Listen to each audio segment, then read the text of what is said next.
Seorang lelaki maut ditembak dalam kejadian di hadapan sebuah premis mencuci kenderaan di Nibung Tebal, Pulau Pinang. Bangsa berusia 38 tahun disahkan meninggal dunia ketika menerima rawatan di Hospital Taiping Perak.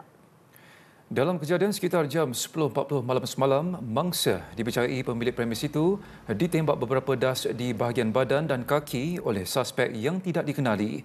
Dua suspek lelaki sebelum itu datang dengan menaiki sebuah motosikal. Pembonceng kemudian menghampiri mangsa dan melepaskan beberapa das tembakan dari jarak dekat. Timbalan Ketua Polis Pulau Pinang, Datuk Muhammad Alwi Zainal Abidin mengesahkan kejadian. Suspek disyaki menggunakan sepucuk senjata api jenis semi-automatik. Polis masih mengenal pasti motif kejadian. Kes disiasat di bawah Seksyen 302 Kanun Kesiksaan kerana membunuh.